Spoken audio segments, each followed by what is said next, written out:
Ang pagkakaisa ng mga Hudyo sa Israel o kahit saan paman ay isang walang pag-asang layunin ba?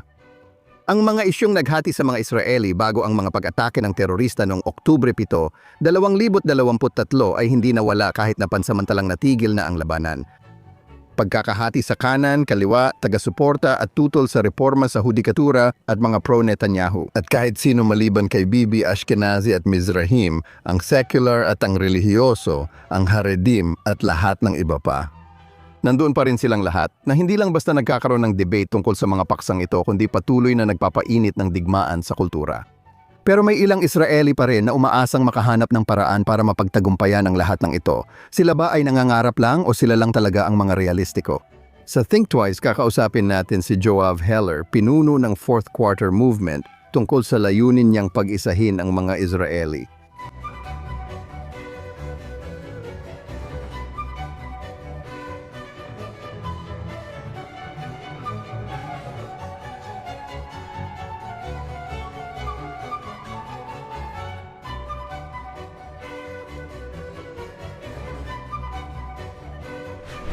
Kamusta at welcome sa Think Twice.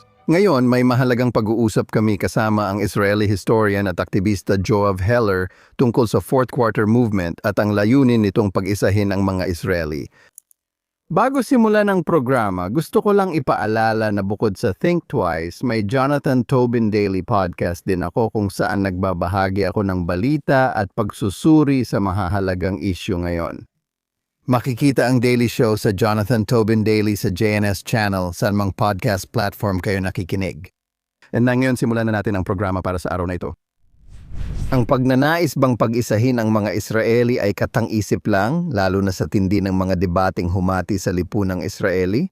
Tila pantasya lang ang ideya ng alternatibo sa patuloy na politikal at kultural na tunggalian sa Estadong Hudyo.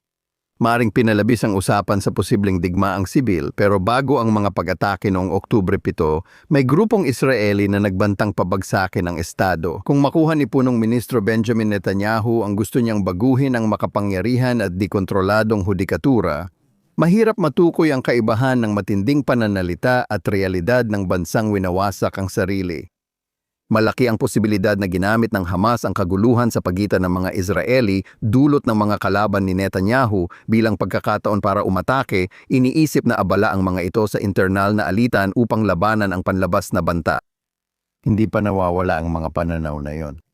Paalala ang mga insidente ng maling asal ng Haredi niyan. Ang debate sa reforma sa hudikatura ay bahagi ng digmaang pangkultura na naghahati sa liberal at secular na elite laban sa mga relihiyoso at nasyonalistikong komunidad na sa tingin nila ay hindi dapat pinahihintulutang mamuno. May ilan pa ring naniniwala niyan sa Israel. Sinisikap nilang pagtuunan ng pansin ang mga bagay na magbubuklod sa kanila tulad ng paniniwala sa Israel. Bilang estadong Hudyo at Sionista na may demokratikong pamahalaan, kayang lampasan ang politikal na alitan at natutuwa kami na may taong nagsisikap gawin ito. Si Yoav Heller ay chairman ng Board of Directors ng Wingate Institute. Bahagi siya ng staff na nagtatag ng Ynet media site at naging isa sa mga senior editor nito. Historiador siya dalubhasa sa pananaliksik sa Holokausto at kabilang sa mga nagtatag ng Fourth Quarter Activist Movement noong 2022.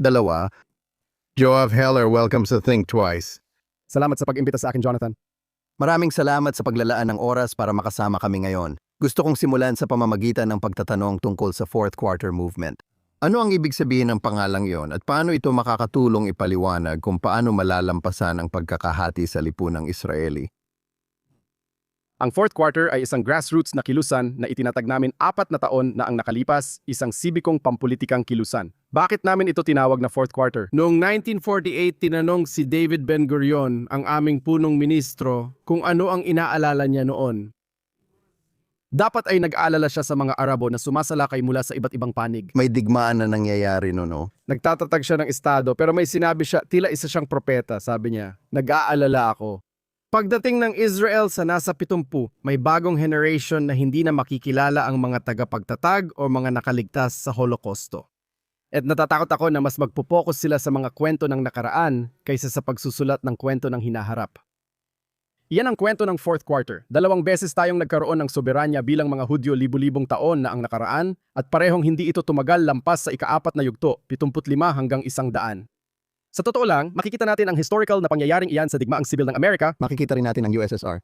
Bumagsak ito sa ika-4 na bahagi ng unang daang taon. Kaya naisip namin na ito ay simboliko laban sa pagkakahati-hati at sa tinatawag naming Cold Civil War na nangyayari sa Israel.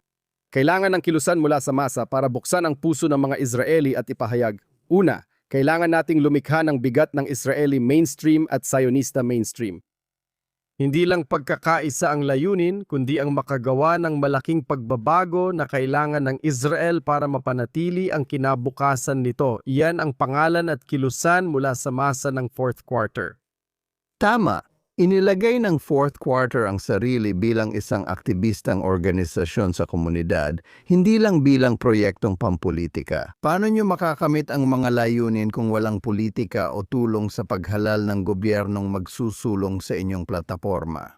Nakakatuwa kasi tawag namin dito ay sibikong kilusang pampolitika, bipartisan pero pampolitika pa rin. Napakalinaw namin sa mga Israeli na ang layunin dito ay talagang at iyan ang dalawang antas na pinagtatrabahuhan namin talaga. Isa ay ang lumikha ng masa ng mga Israeli na magpapakita sa sistemang pampolitika. Tama na, ang polarization at identity politics ay pumapatay sa atin. Panahon na para magbago mula sa politika ng kung sino patungo sa kung ano. Kaya iyon ang unang layer, pangalawa ay Meron tayong 6 na policy papers na itinatag natin sa pamamagitan ng participatory democracy. ibig sabihin, may mga eksperto tayong sumusulat mula kanan, gitna at kaliwa. Halimbawa, sa judicial reform, ipinapakita natin ito sa libu-libong aktivista. Humihingi kami ng mga puna, komento, feedback, inaayos namin ito base sa tingin naming magiging epektibo at pagkatapos ay pinagbobotohan namin ito. Mas lumalakas ang suporta kapag ang mga politiko ay humihiling ng suporta, pag-e-endorso at pagbanggit ng kanilang sinusuportahan. And sa tingin ko, ang special sa kilosang ito ay talagang bipartisan ito. Kakatapos lang namin gumawa ng survey sa mga taga-suporta namin sa Israel at nasa 600 hanggang 700,000 katao ang sumusuporta sa amin. Tinanong namin, ano ang iboboto mo kung election ay ngayon? Pakinggan mo ito, hindi ako sigurado kung may ibang kilusan sa Israel na ganito. 21% ang boto kay Naftali Bennett, 18% kay punong ministro Benjamin Netanyahu, 9% para kay Yair Lapid, 6% Bezalel Smotrich. Kaya makikita mo na ito ay isang napakalawak na kilusan at tinitingnan ito ng mga politiko at sinasabi, sige, ano ang masasabi ng fourth quarter? Ginagawa namin ito sa pamamagitan ng pangangampanya, ginagawa namin ito sa pamamagitan ng maraming aktibidad sa lugar, ganyan kami lumilikha ng pampulitikang impluensya. Oo, kaya hindi ito magiging partidong pampolitika na alam mo namang sa Israel, halos lahat ay umiikot sa paggawa ng bagong partido. Marami ng sentristang partidong pampolitika sa Israel nitong nakaraang 50 taon karamihan ay naging instrumento ng mga individual, madalas mga retiradong general. Ngunit nabigo ang lahat at lalong nahati ang politika at lipunan sa Israel. Bagamat kung tutuusin, ang sentrismo ay laging parang eksaktong kailangan ng Israel sa isang bansang sobrang hati. Masasabi rin ito sa Estados Unidos ngayon. May lugar pa ba para sa sentrismo na maaring pumalit o makipagtulungan sa likod mga kaalyado nito at mga kalaban? Una, interesante ito dahil ang malaking bahagi ng polarization sa Israel, Jonathan, ay umiikot sa sosyolohiya. Kung titingnan mo, ang mga sentristang partido ay hindi talaga sentrista kundi sosyolohikal na nakaugat sa gitnang kaliwa. Hindi naniwala ang mga tao mula sa kanan. Iyan talaga ang lakas ni Benjamin Netanyahu. Sinasabi niya, tingnan ninyo, kaliwa ito, ang mga ito ay hindi. Sa totoo lang, ang mga pulisya ay mas gitnang kaliwa kaysa kaliwa. Yun ang dahilan kung bakit kami gumawa ng grassroots na kilusan. Hindi namin tinatanggihan ang politika at pakikilahok dito, sinabi lang namin. Para makalikha ng tunay na sentro, ng bigat ng sentro, kailangan mo talagang magsimula mula sa ibaba paakyat. Kasi kailangan mong kumbinsihin ang isang taga-suporta ng likod mula sa Hulon at ang Yesh Atid, isang taga-suporta mula sa Tel Aviv, na sa totoo lang sila ay malalim na nakaugat sa Hudaismo. Sila ay malalim na nakaugat sa uri ng liberal o katamtamang liberal na mga pulisya, malayang pamilihan at iba pa, at marami silang pagkakapareho kaysa sa ipinapakita ng politika. Sa totoo lang, sa susunod na eleksyon, iniisip naming maging instrumento sa pagtulong sa mga bagong puwersa, mga baguhan na tunay na sentrista sa loob ng sistemang pampolitika. Para maging partido, kailangan lang natin ng grupo na may 8 hanggang 10 upuan na magpapatupad sa magkabilang panig. Uupos sa gobyerno, sasabihin, kung wala kami, wala kayong gobyerno. Kaya hindi tulad ng ginawa ni Naftali Bennett ayon sa kanya. Ako ang punong ministro na may 6 na upuan para gumawa ng partidong magsasabing ayokong maging punong ministro pero walang magiging punong ministro kung hindi kayo magkaisa. Para rin makapasok tayo sa direktang politika pero hiwalay iyon sa kilusang sibiko. Tama ba? May saysay naman yun. Pero syempre, alam mo na, ang pagkabigong makabuo ng mas malawak na gobyerno ay nakaugat sa katotohanang maraming ibang partido, yung mga hindi likod, ayaw lang talagang makipag-alyansa ng mga leader nila kay Netanyahu. Ginawa nilang malinaw, alam mo ayaw nilang maging bahagi ng gobyerno, may mga dahilan sila para doon base sa sarili nilang mga karanasan. At napatunayan na yon, alam mo parang naging hadlang na hindi na kayang lampasan. Iniwan si Netanyahu na walang ibang opsyon kundi makipag-alyansa sa mga relihiyosong partido. Kaya paano malalampasan yon? Dahil pareho pa rin ang mga taong mamumuno sa mga partidong ito sa susunod na eleksyon. Hindi ko alam kung dadami ko konti o pareho lang ang mga taong may parehong pag-iisip. Paano malalampasan ang pagkahumaling kay Netanyahu o ang pagiging kontra kay Netanyahu kahit na may pinakamabuting hangarin at gusto ng mga tao na magtulungan sila? Galit sa akin ang lahat sa Israel, Jonathan, kasi sinabi kong may 2 mesyanikong kilusan doon. Ang isa ay ang Just Bibi na kilusan at ang pangalawa ay ang Just Not Bibi na kilusan. Ano ang mesyanikong kilusan? Iyon ay nagpapaliwanag ng bawat pangyayari sa realidad gamit ang isang paliwanag, ang Just Netanyahu. Lahat ng nangyayari ay dahil lang kay Netanyahu at ang Just Not Netanyahu, lahat ng masamang nangyayari. Sa totoo lang, si Netanyahu lang talaga. Kung maganda man, walang kinalaman kay Netanyahu. Ang obsesyong ito ang pumapatay sa Israel at alam mo, sa tingin ko, ito ang makasaysayang pagkakamali ng opposition ng Israel. Sa totoo lang, tingin ko ito ay isang moral na pagkakamali, pero isa rin itong practical na pagkakamali. Noong ika-11 ng Oktubre 2023, lahat ng sionistang partido ay dapat sumali kay Benny Gantz ng walang kondisyon. Makakamit nun ang 2 bagay. Una, ito ang wastong moral na desisyon na magpatakbo ng digmaan sa ilalim ng nagkakaisang pamahalaan na walang politikal na kalkulasyon. Sabi ko sa kanila, sa politika hindi ninyo alam ang lipunang Israeli. Makakatulong din ito sa politika dahil makikita ng tao na nabawasan ang inyong pagkahumaling at iniisip ninyo ang Israel. Kaya bumabalik ako sa ideya ng isang partido na may 6 o 7 sentristang mandato na kung wala sila, walang bloke na magkakaroon ng gobyerno. Kaya gusto naming itulak ang inisyatibang ito. Pagkatapos, mapipilit ninyo ang 2 at sasabihin nyo kay Netanyahu, hindi ka na pwedeng bumuo ulit ng isang gobyernong puro kanan at ultra-ortodokso ang basehan. Sa isang dahilan dahil kailangan natin ng matitinding pagbabago sa mga usapin ng serbisyo, halimbawa, sinasabi namin na hindi ka pwedeng magtayo ng gobyerno base sa mga partidong Arabo bilang ika-61 na mandato. Lampas sa ika-61 mandato, para sa akin si Mansour Abbas ay karapat-dapat na katuwang. Sa depensa, sa tingin ko sinabi rin niya yon tungkol sa pag-atake sa Gaza at iba pang lugar. Para sa akin, sobra naman kung hilingin natin siya ang ika-61 boto.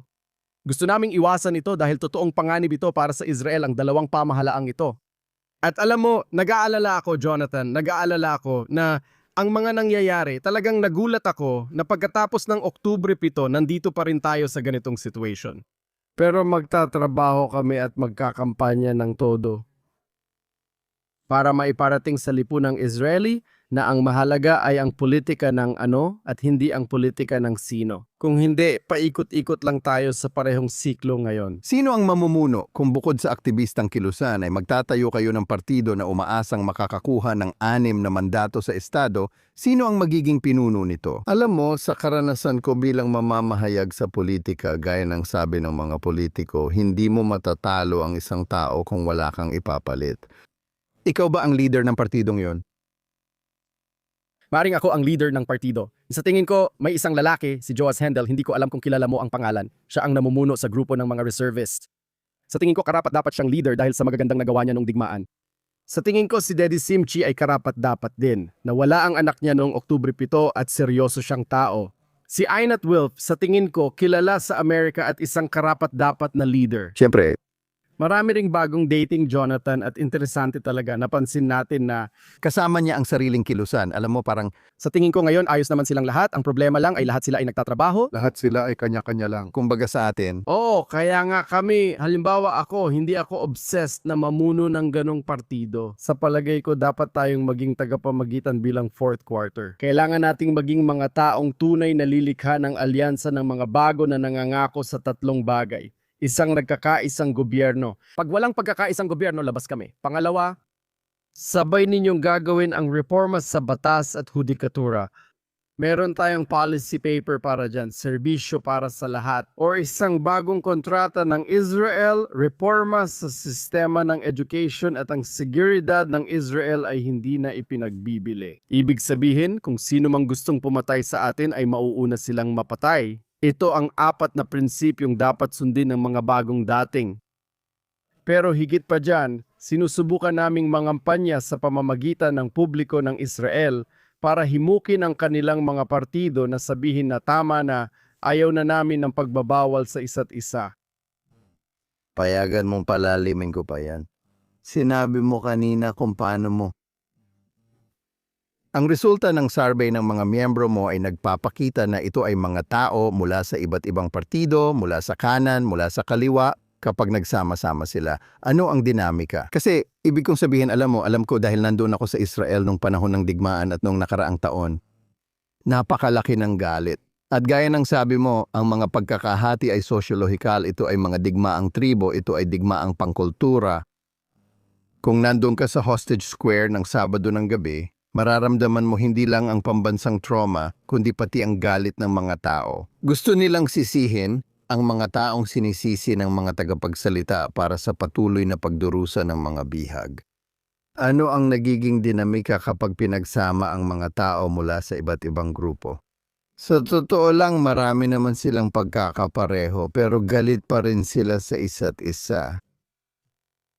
una sa lahat, pag-usapan muna natin kung ano ang sinasabi ng mga Israeli tungkol sa kanilang sariling pananaw sa politika. 4% nakakagulat ito. 4-7% ng mga Israeli ang naglalarawan sa kanilang sarili bilang dulong kaliwa at kaliwa. 44% ang naglalarawan sa kanilang sarili bilang gitnang kaliwa, gitna at gitnang kanan at 41% ang naglalarawan sa kanilang sarili bilang kanan at malayong kanan. Kaya gaya ng nakikita ninyo, una sa lahat medyo malinaw. Tungkol ito sa pananaw, hindi sa mga tribo. Nagkasundo ang mga Israeli sa Gresya sa maraming issue. Sa tingin ko tama talaga lalo na sa isyu ng seguridad. Sa seguridad, alam mo Jonathan, nagsulat pa tayo ng reforma sa hudikatura. Higit pa doon, pinatatag din nito ang Knesset at iba pa. At makikita mo na bawat tao mula sa gitnang kaliwa hanggang kanan ay sang-ayon dito. Pero ang ginagawa namin ay nauunawaan namin na kapag sinimulan mo sa pulisya, madali itong mababasag. Kaya ang ginagawa namin sa totoo lang, ang mga pagtitipon namin ay una sa lahat tungkol sa ano ang iyong sakit, ano ang nakakasakit sa iyo mula sa kabilang panig. Hindi ko sinasabi na sang-ayunan mo siya. Kung may makakanan na nagsalita tungkol sa disengagement, pakinggan mo ang kanyang sakit at huwag siyang baliwalain. Wala akong pakialam kung pabor o laban ka, huwag mo nang sabihin. Nung panahong iyon, 67 laban 45. Intindihin mo ang ibig niyang sabihin kapag sinasabi ito ng liberal na makakaliwa. Noong Enero 2023, si Yariv Levin, ang ating kalihim ng katarungan, ay inatake ang mismong pagkakakilanlan niya kaugnay ng reforma sa hudikatura noon. Bago mo siya sagutin, pakiusap, unawain mo muna ang nararamdaman niya. Pagkatapos, dinadala pa natin ang kwento, ang tinatawag nating kwentong Israeli. Sino ba talaga tayo? At madalas naming pinag-uusapan ang libu-libong taon ng pangarap na makabalik sa Israel. At gusto ba nating tayo ang generation or ang unang generation sa kasaysayan na magdadala sa Israel sa ika-100 taon sa mata ng susunod na pinuno? Kaya marami dito ay tungkol sa pagbubukas ng puso, tungkol sa pagkonekta sa isang magkakaparehong kwento, tungkol sa pag-unawa sa mga sakit kung bakit tayo masyadong tribo-tribo. At pagkatapos, may mahika na nangyayari kapag nagsimula kang magtrabaho sa mga pulisya at bukas ang puso. Hindi ko sasabihin sa'yo na lahat ay madali. Halimbawa, may pamunuan kaming Haredi, isang ultra-orthodox na grupo sa aming kilusan. 6% ng miyembro ay ultra-orthodox. Natapos na namin ang papel tungkol sa social contract at serbisyo para sa lahat, kaya may ilan sa kanila ang umalis. na normal lang naman. Alam na namin na kapag malawak ang pagkakaisa, parang 670% na bubong ito, walang pwedeng maging 100% kung hindi, walang saysay ito. Puntahan natin ang detalye. Isa sa pangunahing prioridad ng fourth quarter na nabanggit mo na ay ang reforma sa hudikatura na talagang kailangan ng Israel. Dahil maraming Israeli sa sekular na kaliwa ang nakikita ang hudikatura bilang huling kapangyarihan nila laban sa posibleng relihiyosong kanan. Hindi lang nila tinututulan, parang kinamumuhian at kinatatakutan pa nila. At lalo pang pinatibay ang kanilang pagtutol. Sa puntong alam mo na, noong 2023 kung saan may ilang tao na nagbabantang magkakaroon ng digmaang sibil. Kahit sa pinakamaliit na limitation sa kapangyarihan ng hudikatura na pawalang bisa halos lahat ng aksyon ng halal na gobyerno, paano magkakaroon ng kompromiso sa isyong ito? Alam mo, 10 taon na ring pinag-uusapan ng mga tao sa kaliwa ang reforma sa hudikatura, pero nang naging isyong pampolitika ito, mas tumibay ang kanilang mga posisyon. Paano natin ito malalampasan? Dahil naging parang sukatan na ito para sa napakaraming Israeli. Tingnan mo, una, may mga puna ako sa gobyernong ito, lalo na kay Yariv Levin. Sa paraan ng proseso, nagdulot siya ng matinding takot sa mga Israeli. Ginamit iyon ng ilan para pasiglahin at palalain pa ang mga takot. Pero naging perpekto rin. Totoo ito, hindi naintindihan ng mga tao kung saan ito nanggaling. Pinupuna ko rin ang kaliwa sa pagtanggi sa maraming tao mula sa kanan, kabilang sa mga nakikinig na nagsasabing hindi kami kinakatawan nito. Sa maraming paraan, ang problema sa antas ng politika, ngayon kapag tiningnan mo ang reforma sa hudikatura, ang kanan ng Israel ay naging progresibo at ang kaliwa ng Israel ay naging sobrang konserbatibo. Ano ang ibig kong sabihin? Sa palagay ko, interesante ito panoorin para sa mga Amerikano. Ang kanan ng Israel ay may mga tamang reklamo at puna tungkol sa reforma sa hudikatura. Pero ang una nilang solution ay wasakin na lang natin ito, daanan natin ng D9, parang ito na ang nakasanayan sa kanan ng Israel. At hindi iyon ang konserbatibong paraan. Ang konserbatibong paraan ay gumagawa ka ng mga pagbabago, pero hindi mo winawasak ang lahat. Yung mga konserbatibo ay hindi Marxista. Samantala, naging napaka-konserbatibo ang kaliwang Israeli. Hindi mo gagalawin ang kahit ano, walang pagbabago. Sagrado sila, sagrado ang state attorney. Hindi sila sagrado. Mga kaibigan, liberal kayo, dapat ay maghangad kayo ng kaunting progreso. Baguhin natin ang judicial reform.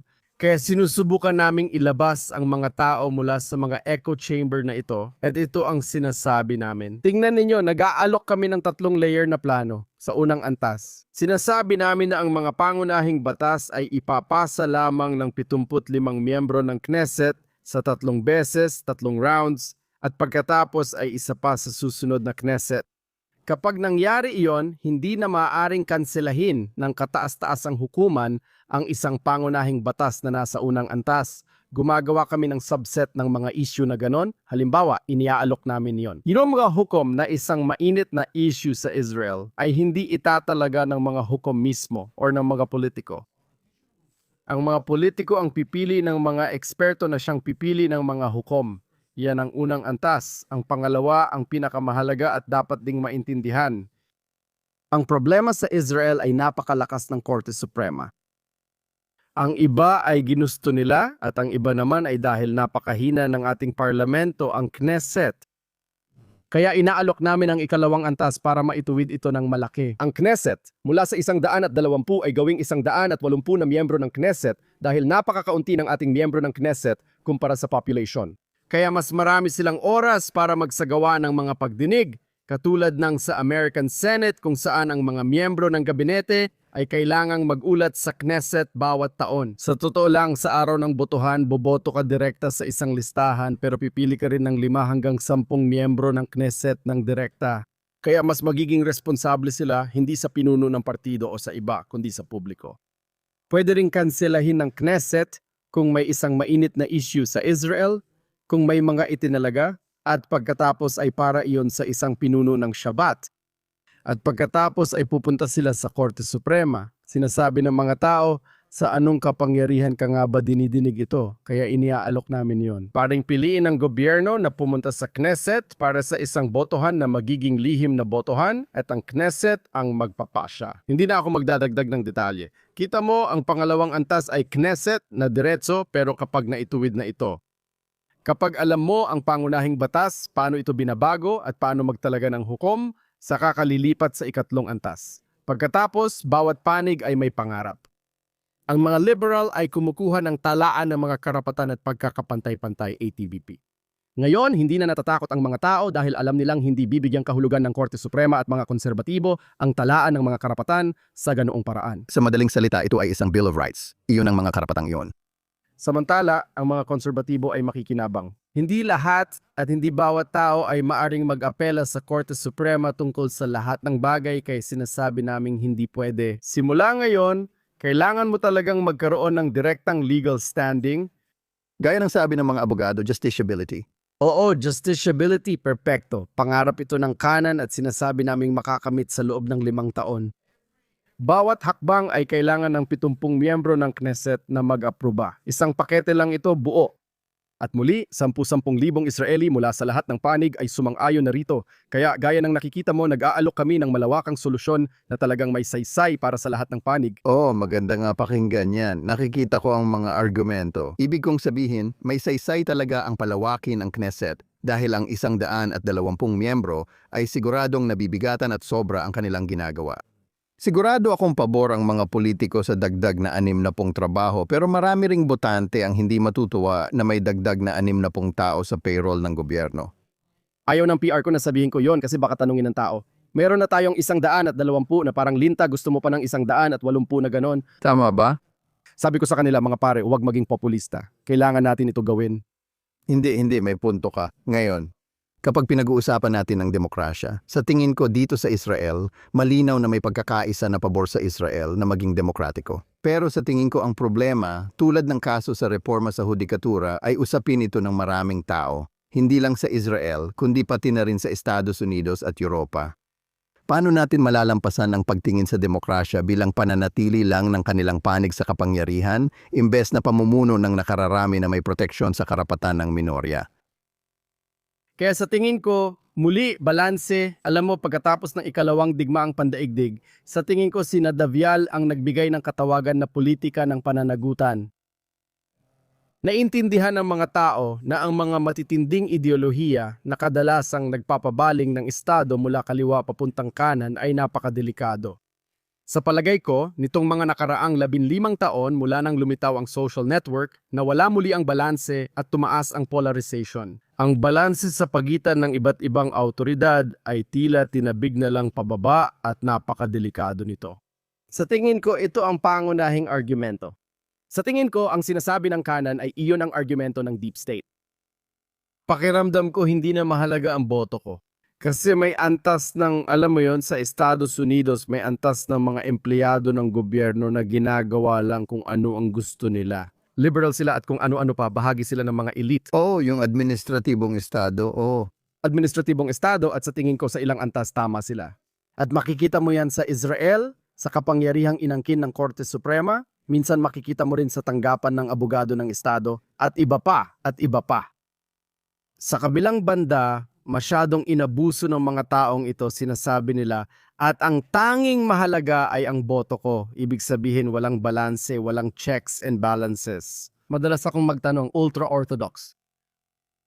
Halimbawa, kung may liberal na gobyerno at payagan ang pagdaan ng sasakyan sa gitna ng debrak tuwing Shabbat. Ayon sa lohika mo, pinapayagan silang gawin yon dahil bumoto sila at nakuha ang boto. Sinabi ko, hindi sila pinapayagan gawin yon dahil may karapatan ang mga minorya, kaya sabi ng kaliwa, kailangan panatilihin ang balanse ng minorya. Ang problema sa kaliwa ay, at natatakot ito, tama lang, natatakot ito na mawawala ang balanse at ang namumunong gobyerno sa Israel ay magkakaroon ng walang limitasyong kapangyarihan. Ang problema ay, Ang ilan sa mga takot na ito ay galing sa ideya ng demografiya na naging malaking usapin noong eleksyon 2022. Sa palagay ko, may mga tao sa kaliwa na nag-iisip na hindi na tayo mananalo sa kahit anong eleksyon. Paano natin ito haharapin? oo, nagdala ako ng mga tao mula sa kanan kaliwa tulad ng sa Estados Unidos. Gusto kong malaman kung sang-ayon ka. Sinabi ko ang mga sumusunod kina Yariv Levin at Netanyahu noong nilikha nila ang reforma sa hudikatura. Sa tingin ko, ang kanilang palagay, lalo na si Yariv Levin, ay laging mananalo ang kanan. Ibig sabihin ng demografiya ay hindi matatalo ang kanan. Kung hindi niya gagawin. Halimbawa, sasabihin niya na ang committee na pumipili ng hukom ay bubuin ng 5 mula sa coalition, 2 mula oposisyon. Maliban na lang kung iniisip mong palagi kang namumuno. Sinabi ko sa kanila noong 2008 matapos manalo si Pangulong Obama, maraming demokratiko ang nagsabing hindi na tayo matatalo dahil nasa atin ang demografiya. Sinabi ko sa kanila, sinasabi ko sa mga tao sa kanan, gamitin ninyo ang demograpikong laro sa inyong mga pulisya na parang palagi kayong mananalo. Tulad ng nakikita ninyo, nagbabago ang mga bagay. Kahit bumoto ang mga Arabo ng 70% para sa kanan, sa 15 taon, hindi na laging panalo ang kanan. Sinasabi ko sa mga tao, tigilan na ang demograpikong ito. Sa tingin ko, tama ka talaga, lalo na sa politika sa Amerika at matagal ko nang sinusubaybayan ang politika sa Amerika. Kahit sino pa ang manalo sa eleksyon, pwede kang bumalik bago 2008 panahon ni Obama. 4 na taon bago yon panalo sina Bush at ang mga Republikano. Iniisip no ng lahat na nahanap na ni Karl Rove ang mahiwagang formula. Alam mo tuwing may nananalo sa eleksyon sa Estados Unidos, palaging iniisip ng mga tao na simula na ito ng 1,000 taon, di ba? Pero kadalasan, sa loob ng 2 hanggang 4 na taon, napapatunayan na mali sila. Kaya maaring totoo rin yan sa Israel. Ngayon, isa sa mga pinag-uusapan, isa sa mga isyong inilabas ng fourth quarter ay ang paniniwala na kailangan ng bagong liderato na parang axiomatic naman sa kahit anong demokrasya. Sa Israel ngayon, karaniwan itong tinutukoy bilang puna sa tagal at kapangyarihan ni Benjamin Netanyahu. Sa katunayan, nagsimula ang inyong kilusan bilang reaksyon sa bangungot ng 5 eleksyon sa loob ng mahigit 2 taon na pinagdaanan ng Israel mula 2011 hanggang 2022. Hindi immortal si Netanyahu kaya darating ang panahon na hindi na siya ang pinuno ng likod dahil sa kasikatan niya sa kanan at kawalan ng alternatibo na siya rin ang may gawa sa ilang bahagi. Pero paano makakaalpas ang Israel sa pro-Bibi at anti-Bibi na deadlock hanggat nariyan pa siya at ayaw pang bumitaw? Kaya ang masasabi ko, una sa lahat, tinanong ako ng mga tao, ano ang opinion mo kay Netanyahu? Sinabi ko, tingnan ninyo, tapat kong sinasabi, 17 taon na siya maliban noong si Bennett ang punong ministro. Hindi ko tinutukoy ang 76 hanggang 79 na pamumuno niya. At siya ang punong ministro noong 7 ng Oktubre. Siya ang leader ng Likud mula 1993 maliban sa pansamantalang pamumuno ni Sharon noong simula ng dekada 2000. Sa tingin ko, hindi radical na sabihing panahon na para palitan siya. Yan ang sinasabi ko sa mga tao. Sa tingin ko, mas makakabuti ito para sa demokrasya. Sa palagay ko, siya ang responsable sa nangyari noong 7 ng Oktubre. Kasama ng mga pinuno ng seguridad. Saludo ako sa kanya para sa ilan sa mga nagawa niya sa digmaan. Sa tingin ko, mahusay niyang pinamunuan ang ilang bahagi ng digmaan. Pero sa tingin ko, dapat na siyang palitan. Talagang umaasa ako na mapapalitan siya. Pero ang tanging paraan para simulan ang pag-ayos at hindi ang pagsira sa Israel ay ang kilalanin ang katotohanang maaring siya ang manalo.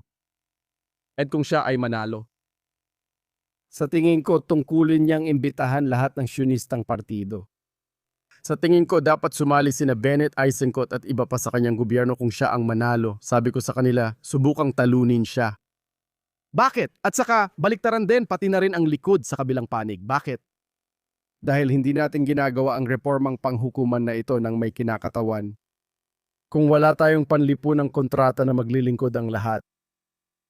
At kung hindi natin irereforma ang ating sistema ng education, magkakaproblema tayo. Para tunay maging startup nation, espiritual na bansa ng mga Hudyo at manguna sa gitnang silangan.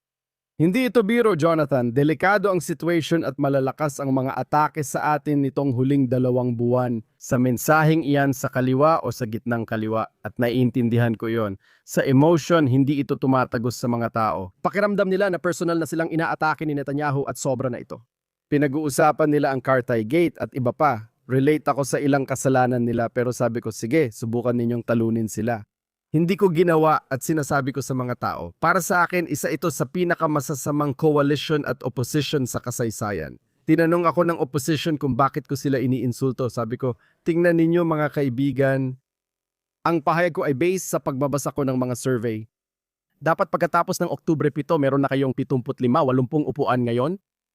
Dapat talaga ay tinalo nyo na si Netanyahu sa susunod na eleksyon, syempre sa politika, pero hindi ganun ang nangyayari. Ako ay isang syonista, isang makabayan, naniniwala ako sa kawalang hanggan at sa kadena ng mga henerasyon ng Hudaismo sa Estado ng Israel. Hindi ako maglalaro ng apoy, kaya kung siya ang manalo, sasama ako sa kanya. Yan ang aming panawagan. Pero nangangamba ako, nag-aalala ako, sinasabi ko sa iyo ang totoo, nag-aalala talaga ako tungkol dito. Hindi. Kamakailan, nabasa ko sa Haaretz na kino-question ang inyong kilusan dahil daw para ito sa lahat maliban sa mga Palestino. Pero may sinabi ka rin daw na gusto mong maibalik ang salitang kapayapaan sa pambansang diskusyon sa Israel. Paano mangyayari yon kung ang mga Palestino o grupong kumakatawan sa kanila ay mukhang walang interes dito? Isang bagay na tila pinatunayan ng mga lagim noong Oktubre 7, gaya ng sumunod na digmaan at ng ikalawang intifada. Paano natin ito malalampasan? Sige, himayin natin ito. Dalawang issue, isa, buong katapatan, bihira akong sumang-ayon sa mga Haredi sa kahit anong bagay. Sige, para lang sa... Okay, well, you're not alone in that. Himayin natin. Una, mga Arabeng Israeli na mamamayan ng Israel. Hindi ako sigurado kung may ganong kalakas na kilusan sa Israel para sa kanilang mga karapatan at paglutas sa kanilang mga problema. Kaya pabor kami sa tunay na pagkakapantay-pantay. Tungkol sa issue ng seguridad, sa tingin ko ipinakita sa atin ng ika-7 ng Oktubre ang mga sumusunod na sa isang banda, ang mainstream ng kilusang Palestino ay hindi kailanman kinilala ang Sionismo, hindi niya kailanman kinilala ang Estado ng Israel.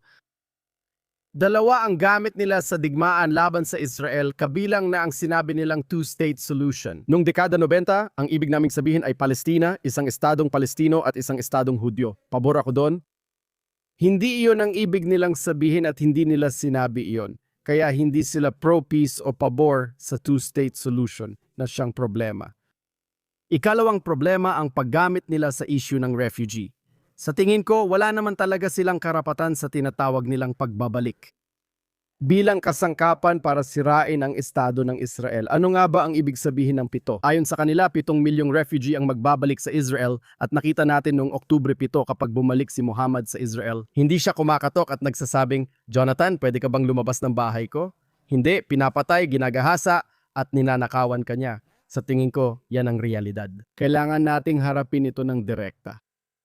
Ang sinasabi namin ay sa kabilang banda, kung darating ang araw na magkakaroon ng leader ng Palestina na magsasabing magandang umaga ng walang kondisyon. Kinikilala ko ang estado ng Israel, hindi ko pa tinalakay ang teritoryo. Inamin kong may estado ang mga Hudyo at makasaysayang connection sa lupaing iyon. Pangalawa, hindi namin ipinaglalaban ang karapatang makabalik, isinusuko namin ito. Kung ganon, sa tingin ko ang pangarap ng mga Hudyo ay kapayapaan. Malalaman niya na marunong makipagkompromiso ang mga Hudyo. Ginawa namin ito noong 1947. Gusto naming makipagkompromiso matapos ang 1967 nagkompromiso kami sa Sinai at sinubukan din sa Oslo. Nag-alok sina Barak at David Omer sa kampo. Hindi ko iniisip na ang mga Hudyo ang problema sa kompromiso sa tingin ko. Sa tingin ko mahalagang marinig yon ng mga Hudyo sa Amerika. Sa palagay ko, may kilusan na gustong ipawalang bisa ang pag-iral ng Israel. Kasali ang mga Palestino sa kilusang iyon.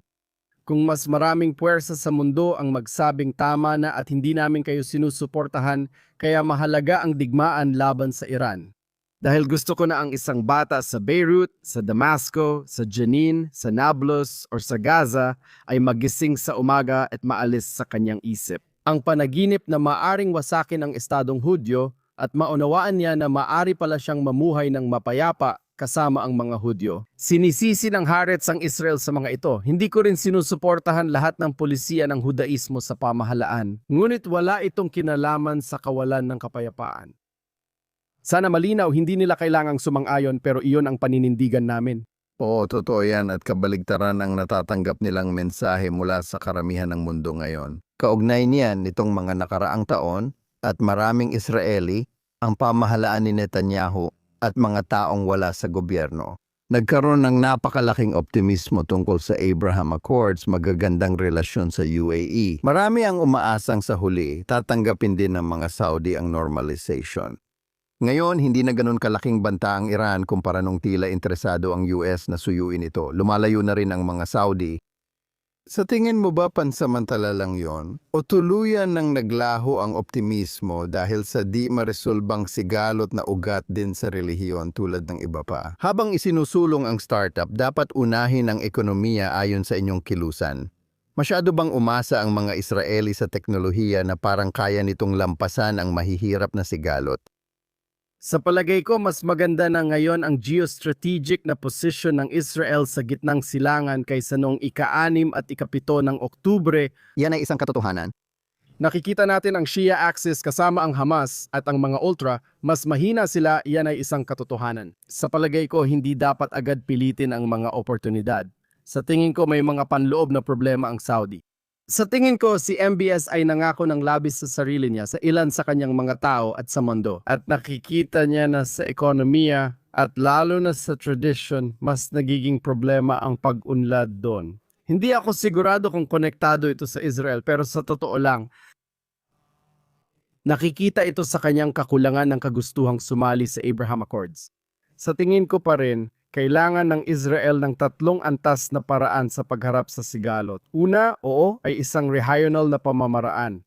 Mula sa India, sa totoo lang, hanggang Africa, gitnang silangan, hanggang Greece. Sa tingin ko sa maraming paraan ay pananaw ni Pangulong Trump na tinalakay din ni Pangulong Biden. Para sa akin, hindi na dapat isipin ng Israel na mag-focus sa loob at nagpoprotekta ng sarili dahil hindi ito epektibo. Kailangan natin ng mga alyansa, hanapin ang mga ito, maging mapagpasensya, pero maging aktibo sa paghubog ng gitnang silangan. Sa tingin ko, ang pangalawang antas ay ang paglaban sa tinatawag ni Einat Wilf na Palestinianism. Ibig sabihin ito sa ekonomiya, sa militar, at sa lahat ng aspeto, kailangan ng Israel na magkaroon ng inisyatiba laban sa mga puwersang nagsasabing gusto nilang wasakin ito. Kahit na sa Gaza, sa Damasco, or sa mga campus sa buong mundo, kailangan nating maging aktibo at ipakita ito sa mundo. Malaking bawal ito. Hindi kayang tiisin ito ng Israel. Tulad ng noong Oktubre 6 at dati pa, ang mga kalabang halimaw ay nagsasabing gusto nila tayong wasakin. Naghahanda ako ng armas para sa sarili ko. Kung mananahimik tayo, iyan ang pangalawang antas na may inisyatiba. Ang pangatlo naman ay pagpapakita sa mga Palestino na makakakuha sila ng mas maraming autonomiya. Kapag nakita nating pababa ng pababa ang terorismo, makikita natin ang deradicalization, makikita natin ang pagbabago ng inyong mga libro, at makikita natin yon. Nagiging matatag ang Gaza, ibig sabihin may regional na pamamaraan at mahalaga ang kanilang high-tech at ekonomiya. Kailangan nating maging matatag laban sa lahat ng talagang naglalayong wasakin tayo at kunin ang inisyatiba ng buo. Kailangan nating ipakita sa mga Palestino na ang deradicalization ay magdudulot ng mas malaking autonomiya at kalaunan kapayapaan. Para sa akin, dapat iyan ang pangunahing pulisya ng Israel sa mga susunod na taon at umaasa akong mangyayari ito. Para sa akin, pinaka-interesante sa ginagawa ng inyong kilusan, ang fourth quarter, ay ang pagsubok na palakihin ang tinatawag naming sa Estados Unidos, voluntarismo at lokal na pilantropiya. Sa Israel, ang Estado ang pangunahing solusyon sa halos lahat ng problema na malayo sa kultura ng diaspora communities. Paano tumugon ang mga Israeli sa inisyatibong ito? Kaya napakagandang tanong niyan dahil ang una naming sinabi sa mga tao ay, tingnan ninyo, hindi kayo kontento sa situation. Ang pagkakabaha-bahagi ang nagpapahirap sa inyo. Bakit hindi natin malutas ang mga problema? Nakikita ninyo ang nangyayari sa kalsada at agad ninyong sinisisi ang mga politiko at media. Kaya hindi, ang fourth quarter ay talagang nagtatanong, kanino ba talaga ang kasalanan? Akin? Kasalanan natin, tayo ang dapat sisihin, pero sinabi naman natin sa mga tao. Pero may magandang balita, tayo ang solusyon. Kung tayo rin ang magsisimula at kikilos sa antas ng komunidad, tapos sa antas ng rehiyon para ipaglaban na tama na, sapat na, magbabago ang mga bagay. Noong una, mahirap iparating ang mensahe dahil sanay ang mga Israeli sa mas sentralisadong pamamaraan. Pero alam mo, daan-daang libong Israeli na ang sumali sa aming mga aktibidad. Malamang kami na ngayon ang may pinakamalaking kasapian sa mga kilosang sibiko sa Israel, kaya may gumagana, lalo na pagkatapos ng Oktubre 7, naintindihan ng mga Israeli na kapag sinabi nilang ang Estado, tayo ang Estado. Sino ang Estado? Hindi lang basta iyon. Sino iyon? Ano ang mga pader na ito? Tayo ang Estado.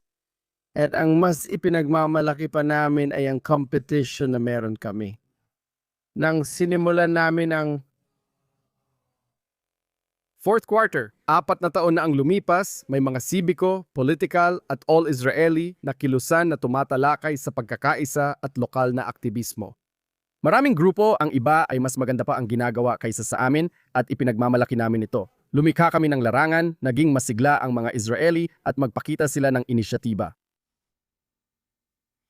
Sa natitirang oras natin marami pa tayong dapat pag-usapan. Pero gusto kong itanong sa iyo ang isang tanong base sa iyong background bilang isang historiador ng Holokausto. Ano ang reaction mo sa paraan? Dumami ang mga paghahambing sa Holokausto nitong mga taon. Sa US, naging pangkalahatang metapora na ito para sa anumang masama. At kahit sinong ayaw mo, pwede mong ihambing kay Hitler. Kamakailan lang ipinagtanggol ng mga intelektual na forum tulad ng New York Review of Books ang ideya na may pagkakahalintulad si Anne Frank at ang mga pagsisikap laban sa illegal na immigration dito. Ano ang dapat nating isipin tungkol dito? Palagi kong sinasabi na hindi pa tapos sa kasaysayan ang Holocaust. Dapat pag-aralan ang Holocaust dahil maraming aral dito. Hindi dapat sabihing sagrado ito at bawal pag-usapan. Gusto kong matutunan ng mga tao ang tungkol sa Holocaust at magtanong, ano ang moral na aral nito para sa akin, sa bansa at sa civilization? Ganyan sa isang banda. Pero anong nangyari nitong mga nakaraang taon? Naabuso na ang salitang Holocaust. Halos umabot na sa punto na mas gusto ko pang huwag na lang pag-usapan ng mga tao ang Holocaust. Bakit? Dahil hindi nila alam ang natatanging katangian ng Holocaust, hindi nila ito nauunawaan. May mga nag-aakusa sa Israel ng genocide, kaya sabi ko sa kanila, isipin ninyo ang halimbawang ito. Sa ang genocide sa kasaysayan na ang mga biktima ay pwedeng pigilan ito. Parang sinasabing pwedeng sabihin ng mga Hudyo sa Europa na tigil na, magkasundo tayo. Yung mga Armenians na pinatay ng mga Turks, pwede ba nilang agad sabihin magkasundo tayo parang Hamas sa loob ng 30 segundo? Napatunayan na pwedeng maiwasan ang genocide na isa talagang digmaan sa pamamagitan ng kasunduan, pagpapalaya ng bihag at pagsuko. Sinabi ko sa kanila, alam niyo bang may totoong genocide sa iba't ibang bahagi ng mundo? Kaya dahil sa ang terminong ito ay naabuso, sa tingin ko sa huli at sinasabi ko ito sa marami kong kaibigang progresibo. Makakasama ito sa mga tao sa Sudan at sa iba pang lugar kung saan totoong may nagaganap na genocide. Pero ang paghahambing sa Holokausto na parang lahat ay Holocaust kaya wala ng Holocaust, sa tingin ko nakakahiya iyon. Kahiya-hiya ito sa alaala ng mga nakaligtas sa Holokausto. Pero mas delikado ito para sa mga magiging biktima at kasalukuyang mga biktima sa mga totoong pagpatay at genocide na nangyayari sa mundo. Hindi sa Israel, halimbawa, itong 10,000 mga Iranian, mga Persiano na minasaker ng sarili nilang gobyerno. Nasaan ang lahat? Hindi ko tinutukoy si Pangulong Trump kundi ang mga tao.